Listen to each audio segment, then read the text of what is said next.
Is the Verstappen Red Bull dominance really hurting F1's viewership? Well, let's talk a little bit about it because, well, we've just come off the end of the season and, well, nobody's perfect.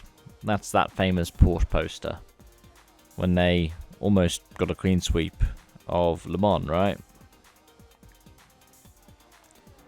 And it's the same for Red Bull.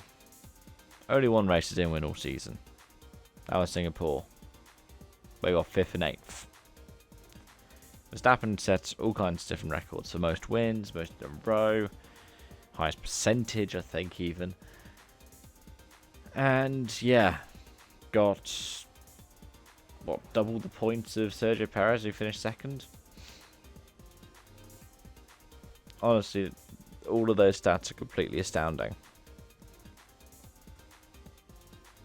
And then the constructors, Red Bull more than double Mercedes, more than Mercedes and Ferrari combined. That's quite impressive. Brings us back to look at something like 1988, where Senna got his first title, thanks to the dropped scores from Prost, but McLaren won all but one round. That one being Monza, which was won by Ferrari for 1-2. Yeah, nobody's perfect. But is that why people have stopped watching? I don't know if people watched less in the 80s when McLaren were dominating. I think the difference was back then you at least had Senna and Prost battling each other. But I don't think it's just now. I think people are a lot more fickle these days, and I think they are more likely to follow things that are closer battles. I know for me, I haven't watched Abu Dhabi yet, I haven't watched Vegas yet, I haven't watched Zandvoort or Monza, and I do intend to go back to them, but I don't know when. But when I was watching things for title battles, I, watched NASCAR, which it's manufactured because you got the championship before race, but that was better to follow than the F1. I mean, even the regular season, you had more winners. You had more people as competitors at the crown, even kind of dark horse competitor in the way of eventual champion Ryan Blaney. F1, it was Verstappen for the third year in a row.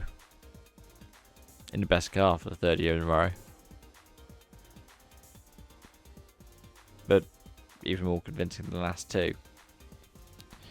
It is impressive to see those feats get beaten or matched, but it's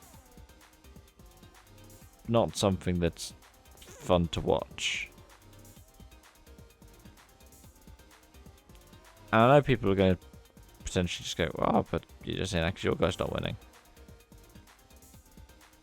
But I'm a Lewis Hamilton fan and I didn't watch 2014 or 15. I barely watched 2016. Ironically, I watched Barcelona. And I listened to the finale in Abu Dhabi. Because that was one of, if not my first shift in my first job. But yeah, I didn't really find it that fun. 2017 was a lot better when you had Hamilton and Vettel, in 2018 as well. I don't know. I don't think it's necessarily the domination of Red Bull and Verstappen that's putting people off. I think there's a number of different factors. F1's, subscription model, and it's just staggering number of rounds and seeming lack of publicity or variety.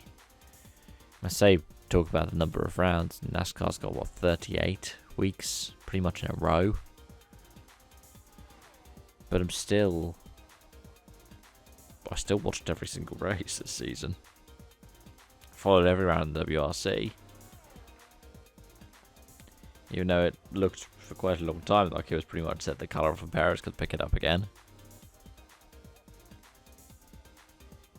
Maybe it's just an F1 thing. Let me know what you think, because I'm genuinely quite stumped. Thanks for watching, and I hope to see you around. Bye for now.